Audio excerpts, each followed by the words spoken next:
지금 우리는 제자도에 대한 말씀들을 살펴보고 있습니다. 제자란 어떻게 살아야 하는가 하는 말씀을 살펴보고 있습니다. 주를 위해서 가난해지고, 주를 위해서 줄이고, 주를 위해서 울고, 주를 위해서 핍박받는 자들이 되어야 됩니다. 그러는 자들이 복이 있다, 그렇게 말씀을 하셨습니다. 지난주에는 원수를 사랑하라, 원수 사랑하는 사람이 되어야 된다 하는 말씀을 나누었습니다. 쉽진 않지만 원수를 원수로 갚지 않고 악을 오히려 선으로 갚아줄 때 심은 대로 거두게 하시는 하나님의 위로와 격려가 있다 하는 말씀도 나누었습니다. 오늘은 자비로운 자가 되어야 된다 하는 말씀을 살펴보려고 합니다. 예수 믿는 사람은요, 자비로운 자가 되어야 됩니다. 남에 대해서 동정하고 불쌍히 여길 줄 알고 그런 따뜻한 마음을 가진 사람들이 되어야 합니다. 그것이 바로 우리가 성장해야 될 목표, 이렇게 설정하시면 좋겠습니다. 자, 그러면 어떻게 자비로운 자가 될 수가 있는가 하는 말씀 오늘 나누겠습니다. 첫째는요, 하나님의 자비로우심을 깊이 생각해야 합니다.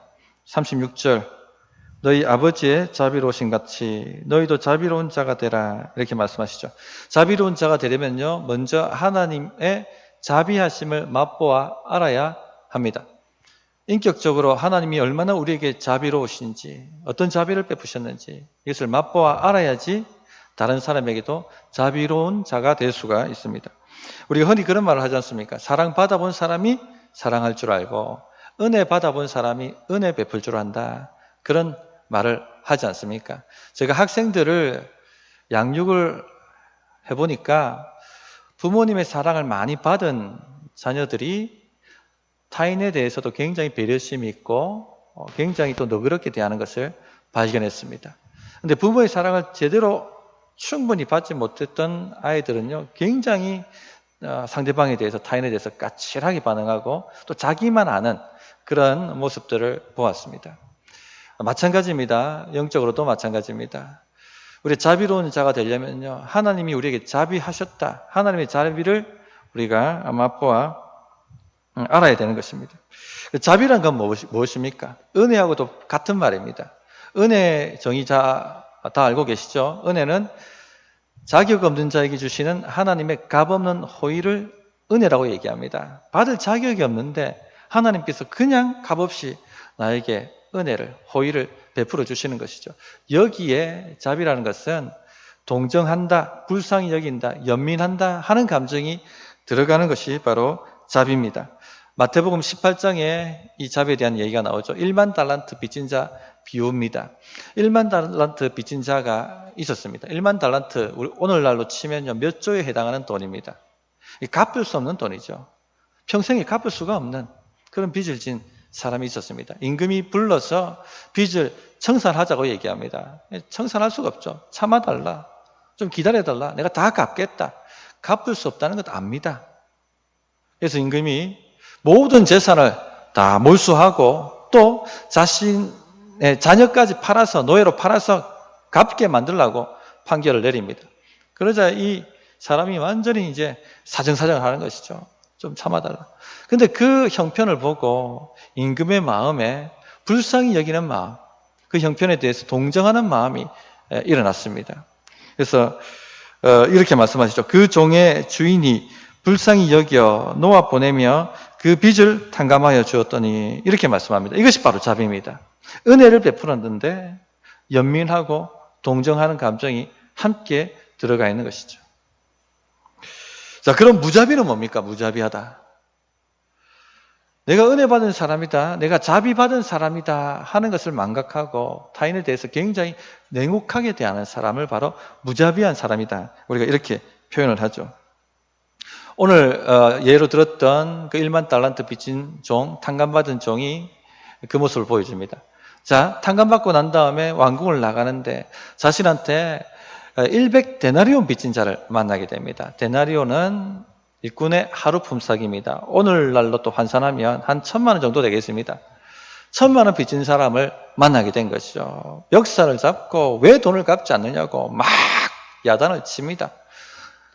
그 100데나리온 빚진 자가 사정을 합니다. 곧 갚겠다. 조금만 기다려주면 내가 곧 갚겠다 하고 참아달라고 사정을 하지만 이 100 1만 달란트 빚지고 탕감받은 자는 굉장히 냉혹하게 대합니다. 나는 못 빚겠다.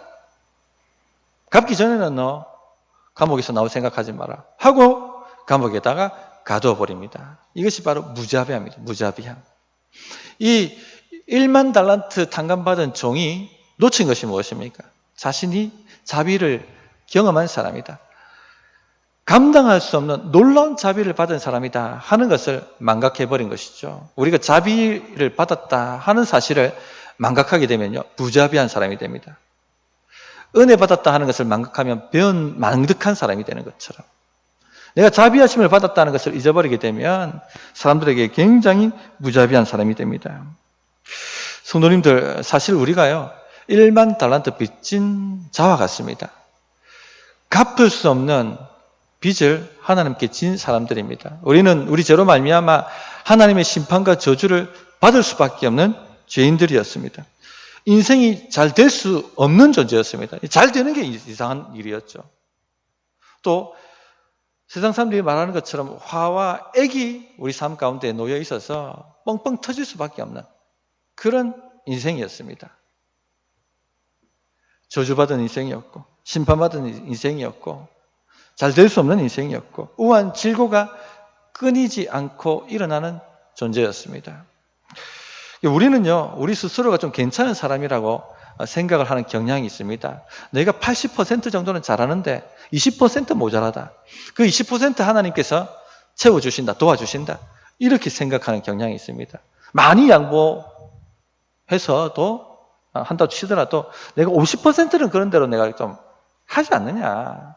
하나님이 50% 나를 도와주시고 은혜를 베푸신다. 그렇게 생각을 합니다. 그러나 절대 그렇지 않습니다. 우리는 100% 하나님의 은혜 아니면 살 수 없는 존재입니다.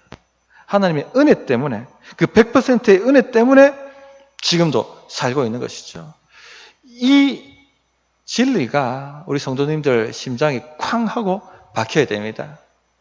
그렇지 않으면 두 손 두 발 다 들고 주님을 찾지 않습니다. 100% 나는 하나님의 은혜가 필요한 존재다. 하나님이 살펴주시지 않으면 지금도 가망 없는 인생이다. 우한 질고가 끊이지 않는 인생이다. 이것을 아셔야 됩니다. 우리가 복음서를 읽을 때 예수님께서 심판하시고 저주하시고 화를 선언하신 사람들이 있었죠. 대표적으로 바리새인들입니다. 이 바리새인들을 읽을 때 내 얘기하는구나 하고 알아들으셔야 됩니다. 내 얘기지. 그런데 우리는 어떻게 생각합니까? 베드로는 나고 바리새인은 너라고 생각하죠. 또 사울과 다윗의 이야기를 읽으면 사울은 누굽니까? 사울은 모 집사님이시죠. 다윗은 누굽니까? 나라고 생각합니다. 그래서 나는 애매히 고난받고 애매히 나는 모욕을 당하고 핍박을 받는다. 이렇게 생각을 하고 납니다. 아닙니다. 우리가 바리새인이고 우리가 사울입니다. 이것을 아셔야 돼요. 사도 바울이 이런 고백을 하지 않습니까? 나는 바리새인 중에 바리새인이요, 죄인 중에 괴수요, 만물의 찌꺼기다. 성도님들, 우리가 간증을 한다면요, 이 고백이 나와야 됩니다. 성도님들, 저는요 바리새인 중에 바리새인이고 죄인 중에 괴수고 만물의 찌꺼기와 같았던 존재였습니다. 이 고백이 나와야 됩니다. 우리의 어떤 선한 행위도요, 우리 안에 있는 죄 1.1핵도 씻을 수가 없습니다. 우리가 어떤 헌신을 한다 할지라도, 우리 생명을 갖다 바친다 할지라도 우리 안에 있는 죄 1.1핵도 감할 수가 없습니다. 오직 예수의 피로만 씻겨지게 되는 것이죠.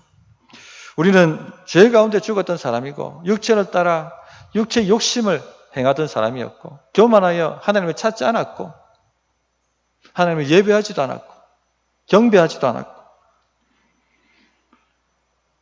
그렇게 자기 뜻대로 자기 욕망대로 살았던 마귀의 자식들이었습니다. 하나님께서 정의와 공의를 우리에게 그대로 시행하셨다면 우리는 영원한 지옥에 들어가 마귀와 함께 심판을 받아야 될 존재였습니다.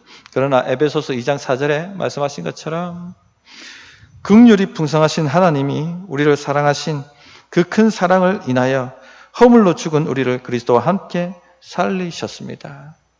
긍휼이 풍성한, 자비가 풍성하신 하나님이란 말씀입니다. 놀라운 하나님의 자비를 맛본 사람이죠. 엄청난 하나님의 사랑을 경험한 사람입니다. 우리는 그리스도와 함께 살아났습니다. 엄청난 사랑을 받았습니다. 우한지구가 끊어졌고 안 될 수가 없는 인생이 되었습니다. 하나님이 그처럼 사랑하시기 때문에 망할 수가 없는 존재가 되었습니다. 실패할 수 없는 존재가 되었습니다. 아무리 안 되게 막으려고 해도 될 수밖에 없는 존재가 되었습니다. 요셉과 야곱의 이야기를 아시지 않습니까? 아무리 안 되게 만들려고 막아도 되는 존재. 죽여도 살아나는 존재. 다윗의 이야기를 잘 아시지 않습니까? 죽여도 살아나는 존재. 바로 그와 같은 존재로 하나님께서 우리를 만들어 주셨습니다. 우리가 잘났기 때문에 천만의 말씀. 하나님의 놀라운 자비 때문에, 하나님의 놀라운 긍휼하심 때문에 하나님께서 우리를 그와 같이 하나님의 친 백성으로 만들어 주셨다는 것입니다. 그러므로 성도님들, 하나님께서 우리에게 어떤 자비를 베푸셨는지 하는 것을 깊이 생각을 하셔야 됩니다. 그래 해야지 우리에게 100데나리온 빚진 자들을 자비롭게 대할 수가 있어요.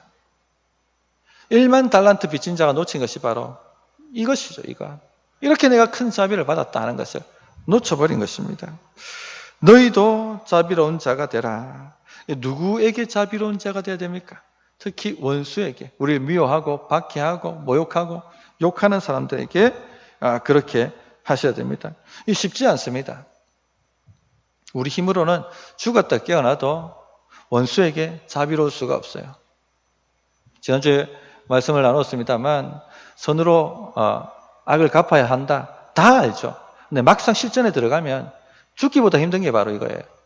나를 괴롭게 하는 사람, 나를 미워하는 사람, 나를 핍박하는 사람, 나에게 손해 끼치는 사람, 어떻게 선으로 갚을 수 있습니까? 어떻게 그에게 자비로울 수 있습니까? 죽었다 깨어나도 우리 힘으로는 감당할 수가 없습니다. 하나님의 말씀은요, 우리 힘으로 순종할 수가 없는 거예요. 오직 하나님의 능력으로, 성령의 능력으로 순종할 수가 있습니다. 그 능력이 어디서 나옵니까? 하나님의 자비하심을 깊이 생각하는 것에서 나오는 거예요. 하나님의 자비하심을 깊이 생각할 때 우리 안에 이 죄를 이길 능력이 나타나는 것입니다. 원수 같은 사람이 우리에게 나타날 때 그 원수 같은 사람을 사랑한다는 건 어렵습니다.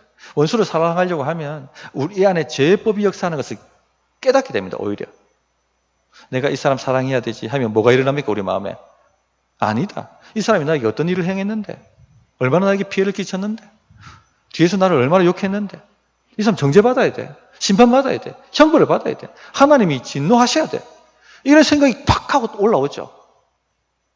그리고 막 미워하는 감정들, 분노의 감정들, 증오의 감정들이 함께 막 쏟아져 옵니다. 저항을 한번 해보십시오. 아니, 그렇게 생각할 필요가 없어. 너무 그렇게 생각하면 안 돼. 저항을 하면요, 더 강력하게 이 죄법이 역사합니다. 심판받아야 된다고.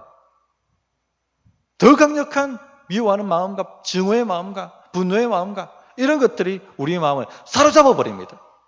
로마서 7장에 사도 바울이 오라 나는 공고한 자라도 누가 이 사망의 몸에서 나를 건져내랴 라고 말했던 것처럼 내 마음은 하나님의 법을 지키고 싶어 하는데 우리 육체 안에 다른 법, 죄의 법의 역사에서 우리를 주의 말씀에 순종하지 못하도록 사로잡아가는 것을 우리가 보게 됩니다. 우리 힘으로는요, 죽었다 깨어나도 이 죄의 법을, 죄의 세력을 죽일 수가 없습니다. 감당이 안 됩니다. 오직 십자가의 능력으로 감당이 되는 것이죠.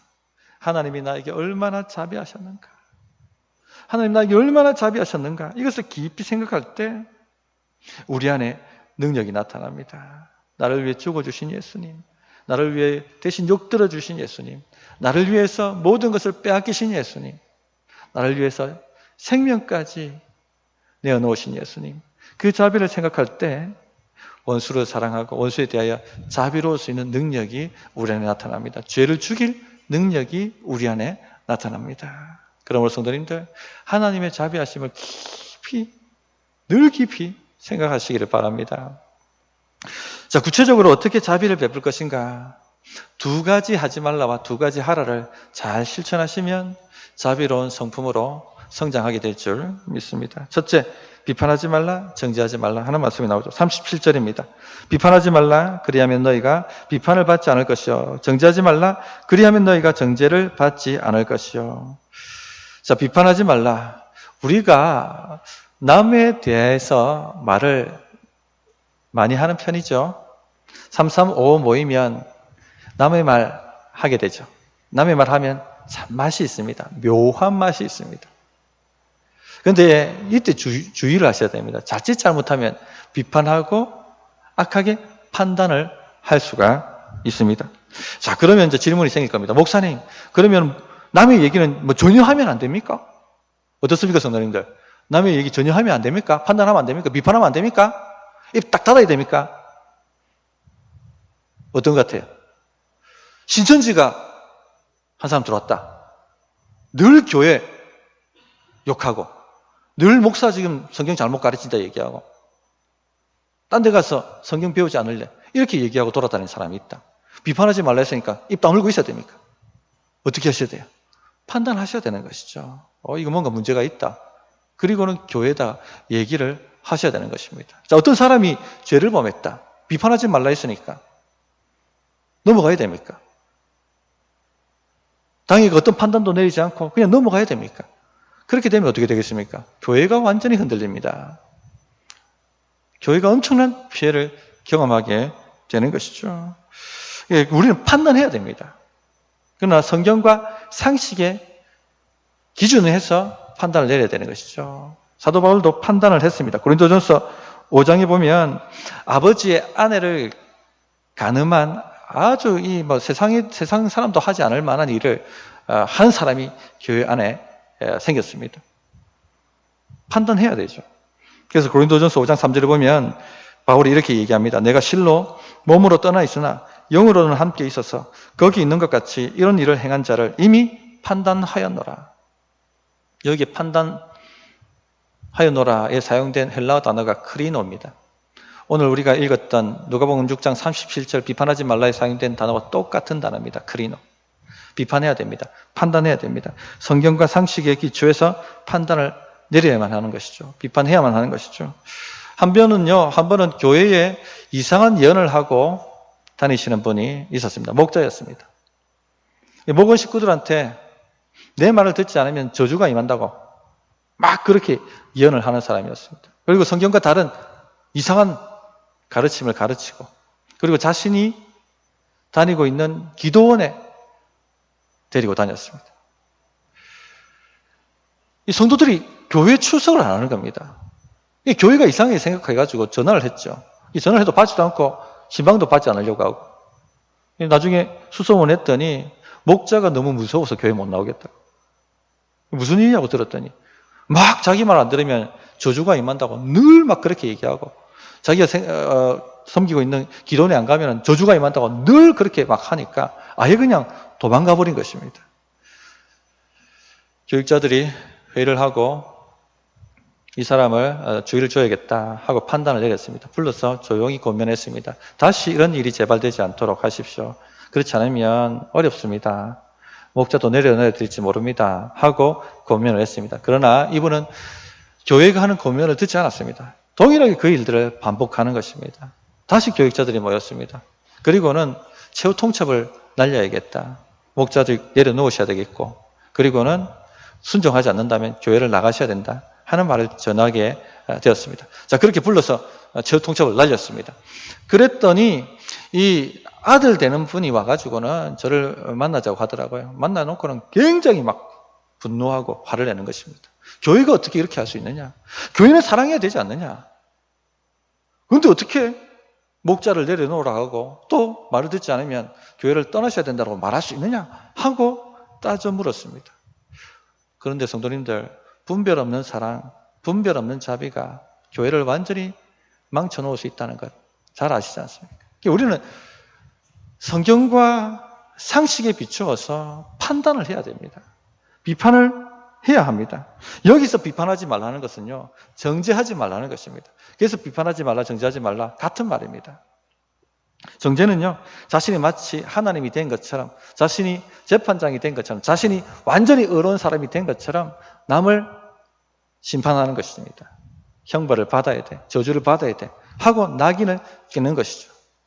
자기는 의로운 사람이고 남은 의롭지 못한 사람이라 생각해서 깔보고 얕보고 그렇게 판단하는 것입니다. 그래서 누가복음 18장에 보면 세리와 바리새인의 기도가 나오지 않습니까? 바리새인들이 그런 판단을 내려요. 하나님 아버지 감사합니다. 저는 저 세리와 같지 않습니다. 저는 의롭습니다. 저 세리보다는 의롭습니다. 왜냐하면 저 세리는 11조 하지 않지만 나는 11조 하죠. 저 세리는 금식하지 않지만 저는 일주일에 2번이나 금식하죠. 이것이 바로 정죄입니다. 정죄. 이런 걸 하지 말라는 것이죠. 이런 비판을 하지 말라는 것입니다. 자, 그러면 질문 하나 하겠습니다. 목장은 우리의 삶을 나누고 우리 감정을 터뜨리는 곳입니다. 빨리 우리 목장이 다시 재개되기를 저는 바라고 있습니다. 자, 근데 어떤 집사님이 와가지고 목장에서 삶을 나누는 거예요. 집사님, 저는 모 집사 때문에 요즘 너무 마음이 상합니다. 자, 나눌 수 있습니까? 없습니까? 나눌 수 있습니까? 없습니까? 나눌 수 있죠. 왜? 정지한 게 아닙니다. 감정을 쏟아놓은 거예요. 그런데 모 집사님은 인간도 아니야. 나눌 수 있습니까? 없습니까? 정죄한 것이죠. 심판한 것입니다. 형벌 받아야 되라고 말하고 있는 것입니다. 이것이 오늘 말씀에서 비판하지 말라는, 정죄하지 말라는 그 내용입니다. 그런데 이게 구별하는 것이 그렇게 쉽지 않습니다. 왜냐하면 우리는요, 자기에게로 굽어지기 때문에 손이 안으로 굽는 것처럼 자기 자신에 대해서는 굉장히 호의적으로 평가를 하기 때문에 나는 정당한 평가를 내렸어. 나는 성경과 상식에 기초해서 바른 판단을 내려서라고 말을 할 때가 많습니다. 그러나 그렇지 않을 때가 더 많죠. 제가 전도사 시절 때 경험했던 일합니다. 부장 집사님이 사사건건 저를 반대하는 것이죠. 그런데 이 교회가 1년 동안 교육자가 없었습니다. 부장 집사님이 교육자 역할을 하고 설교를 하셨더랬습니다. 근데 제가 딱 들어가니까 이제 계속 사사건건 이거는 뭐고 저거는 뭐고 계속 반대하고 태클을 거는 것입니다. 저는 그렇게 느꼈어요. 그래서 판단을 했습니다.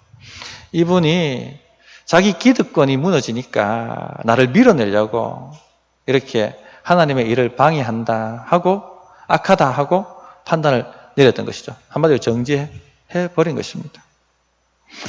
그런데 우리가 보는 것이 전부가 아닐 경우가 굉장히 많습니다. 그러므로 먼저 하나님의 자비하심을 깊이 생각하셔야 됩니다. 남을 판단하기 전에. 나도 은혜 받은 사람이고 나도 하나님의 자비, 무한한 자비를 받은 사람이지. 1만 달란트 탕감받은 사람이지. 이렇게 생각하셔야지 뭐가 죽어요? 우리 안에 죄의 세력이 죽습니다. 그리고는 두 번째로 하나님이 보시는 대로 저도 볼 수 있도록 해달라고 기도하셔야 됩니다. 하나님이 보시는 시각으로 볼 수 있게 해주십시오. 그렇게 기도했더니 얼마 후에 이 집사님이 저와 제 아내를 자기 집에 식사 초대를 하셨어요. 찜찜한 마음으로 왜 또 초대했지 이런 마음으로 초대 응해서 갔는데 그때 이제 이분이 전도사님 저 오해하시고 계시죠? 바로 그렇게 얘기하시는 겁니다. 그분은 다 알고 계셨던 거예요. 그리고는 본인이 어떻게 교육자 없는 동안 교회를 섬겼는지 그리고 왜 전도사님이 하는 말에 자꾸 제가 이렇게 토를 달았는지 그리고 교회가 지금 상황이 어떤지 하는 것들을 소상하게 얘기를 해주시는 겁니다. 오해가 이해가 돼버린 거예요. 마음과 마음이 통하면 오해가 이해가 됩니다. 이해가 되면요 정죄하지 않습니다. 자비로울 수 있습니다. 그래서 더 합력해가지고 죽이 맞아가지고 부서를 잘 섬겼던 적이 있습니다. 성도님들 비판하지 마시기 바랍니다. 정죄하지 마시기 바랍니다. 그러기 전에 먼저 하나님의 자비하심을 깊이 생각해 보시기 바랍니다. 비판하지 말라, 정죄하지 말라. 그러면 어떻게 됩니까? 하나님께서 보상을 하십니다. 어떤 보상을 하시죠? 정죄받지 않습니다. 우리가 정죄받지 않고 우리가 비판받지 않습니다. 심은 대로 거두는 법칙이 여기서도 작동하는 것이죠. 특히 원수를 향해서 그렇게 하십시오. 나를 미워하는 자, 나를 박해하는 자, 나를 모욕하는 자, 뒤에서 나를 욕하는 자. 이런 경험을 하시면은 정죄하고 싶습니다. 그죠? 하나님이 형벌해달라고 판단을 하고 싶어요. 그런데 그때 이겨야 됩니다. 하나님의 자비하심을 깊이 생각함으로 이 죄법이 죽도록 그렇게 승리하시기를 부탁드립니다. 둘째, 두 가지 하라가 나옵니다. 용서하라, 주라가 나오죠. 이제 용서하라. 하나님은 죄인들을 참으시고 용서하셨습니다. 그처럼 우리도 우리를 악하게 대하는 사람들을 용서해야 하는 것입니다. 예수님께서 십자가 지실 때 이를 바득바득 가시면서 반드시 내가 다시 찾아와서 내가 갚을 것이다. 이렇게 죽으셨습니까? 아니죠. 어떻게 죽으셨습니까? 아버지여, 저들이 행하는 것을 저들이 알지 못합니다. 저들을 불쌍히 여겨주십시오. 이렇게 용서하고 십자가 지셨습니다. 스데반 집사님도 어떻게 돌에 맞아서 순교하셨습니까? 이를 바닥바닥 걸고 내가 반드시 이 원한을 갚을 것이다 하고 죽으신 것이 아니고, 주여 저들의 죄를 저들에게 돌리지 마옵소서. 이 하나님의 DNA가 예수님의 제자 안에 다 있다는 얘기입니다. 그러므로 하나님의 자비하심을 깊이 생각하셔서 우리에게 원한을 주는 사람들을 용서하시기 바랍니다. 마음이 무너지면 지난주에 말씀드렸던 것처럼 마귀의 판이 됩니다. 우리 마음이. 그러면 어떻게 인생이 제대로 돌아갈 수가 있겠습니까? 어떻게 행복할 수가 있겠어요? 생명의 근원이 마음에서 나는데 용서하시기 바랍니다. 지금이라도 원한 가진 사람들 다 용서하십시오.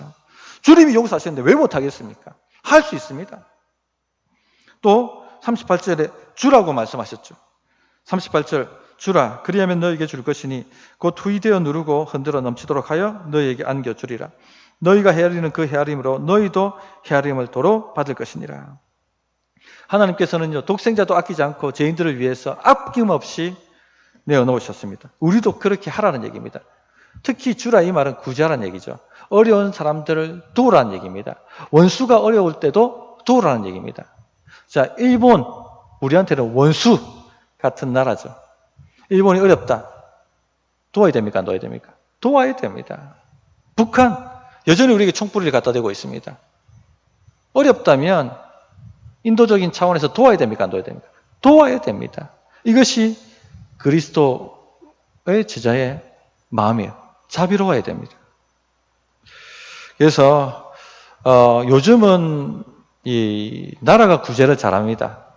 옛날 이 시대 때는 나라가 제대로 구제를 못했기 때문에 교회가 구제하지 않으면 굶어 죽는 사람들이 많았었습니다. 그런데 요즘 우리나라는 잘 살아요. 그래서 굶어 죽는 사람이 없습니다. 구제하면. 그러나 사각지대가 있어요. 특히 개척교회 하시는 분들, 선교사님들, 우리가 도와야 됩니다. 저는 할 수만 있다면 우리 교회가 많은 개척교회를 섬기고 또 많은 선교사님들 좀 섬기는 교회가 되고 싶습니다. 지금 아직 우리는 좀 우리 형편도 좀 어렵기 때문에 그러지만 좀 자라가기를 꿈꾸고 있습니다. 성도님들 같이 이런 꿈을 좀 꾸시기 바랍니다. 아멘이십니까? 줘야 돼요, 많이 줘야 돼요. 근데 지금 형편이 있다고 주는 게 아니고 지금 형편이 없을지라도 믿음으로 줘야 됩니다. 여유 있어서 섬기는 사람이 없어요. 믿음으로 하는 것이죠. 무슨 믿음으로 합니까? 주라. 그리하면 너희에게 줄 것이니. 이 믿음으로 하는 것이죠. 누가 주십니까? 하나님이 주십니다. 어떻게 주십니까? 흔들어 넘치도록, 틈이 안 생기도록 꽉꽉 채워주신다. 흔들어가지고 틈이 안 생기도록 흔들고 꽉꽉 채워가지고 그렇게 주신다는 것입니다. 이 믿음으로 하나님 나라를 위하여 하늘에 쌓으시기 바랍니다. 또 일반적으로도 우리 성도님들 서로 잘 나누셔야 돼요. 주머니가 열려야 됩니다.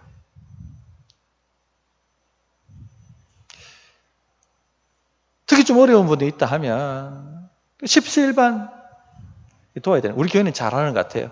누가 아프다 하면은 십시일반 모아가지고 그렇게 신방하고 돌아보는 것을 봤습니다. 저는 다른 교회 그렇게 하는 거 못 봤거든요. 솔직히 말하면. 우리 교회 처음입니다. 또 경조사 생기면은 부조도 하고 축의금도 하고 너무 열심히 잘 하시더라고요. 특히 우리 장로님들이 솔선수범해서 그런 일을 하고 계십니다. 말씀대로 사는 것입니다. 잘 하고 계신 것이죠. 그렇게 하라는 것입니다. 이것을 아까워하지 마십시오. 몇 푼 아낀다고 우리 삶이 유태해지는 게 아니거든요. 누가 우리를 윤택하게 만드셔야지 윤택해집니까? 하나님께서 우리를 윤택하게 만들어 주셔야지 윤택하게 되는 것입니다. 그러므로 믿음으로 하십시오. 하나님께서 후이되어 누르고 흔들어 넘치도록 주셔야지 윤택하게 되니까 믿음으로 그렇게 하나님의 나라를 위해서 쌓아 보시고 또 다른 사람들에게 자비롭게 베푸는 사람들이 되어 보시면 좋겠습니다. 말씀을 정리하겠습니다. 자비로운 사람이 되는 것을 영적 성장의 목표로 삼으십시오. 하나님, 저는 자비로운 사람 되기 원합니다.